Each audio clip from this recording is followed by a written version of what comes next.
Hello guys, back to my channel. চলে আসছি অংশ ডেইলি ব্লগে। আপনাদের সামনে আজকে রান্না করে দেখাবো ডুমুর। ডুমুর অনেকভাবে খেয়েছেন অবশ্যই। আমি যেভাবে ডুমুরটা রান্না করি, প্রথমে জিরা ফোড়ন দিয়ে নিয়েছিলাম, জিরার তেজপাতা ফোড়ন দিয়েছি।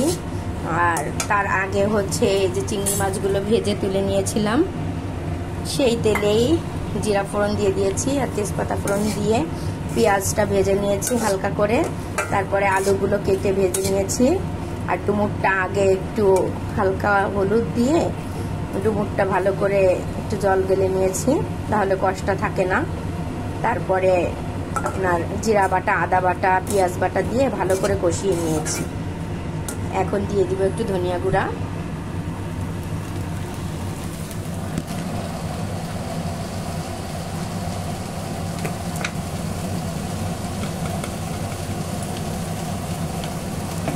ধনিয়া গুঁড়া দিয়ে দিয়েছি। এই যে দেখুন, ধনিয়া গুঁড়া দিয়ে দিয়েছি। এবার ভালো করে একটু কষিয়ে নিব।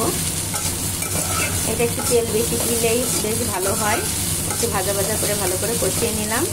এবার দিয়ে দিব জল। জল দিয়ে একটু সিদ্ধ হবে।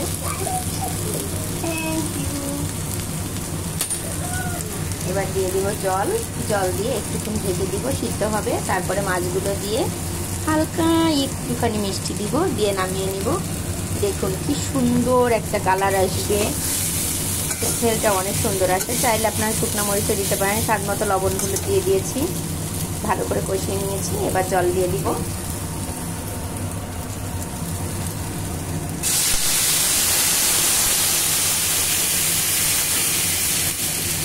আমি জলটা বেশি দিব না, কারণ এটা একটু গামাখা গামাখা হবে।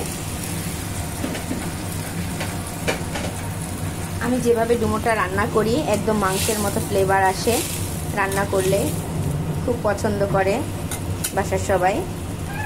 এই যে এবার ভালো করে একটু ঢেকে দিব। এবার ঢেকে দিব, হালকা অল্প আছে একটু ঢেকে দিব। ঢেকে দিয়ে তার আগে পরেই চিংড়ি মাছগুলো দিয়ে একটু গরম মশলা গুঁড়ো দিয়ে নামিয়ে নিব। তাহলেই হয়ে গেল ডুমুর রান্না। ধন্যবাদ সকলকে। সবাই ভালো থাকবেন, সুস্থ থাকবেন।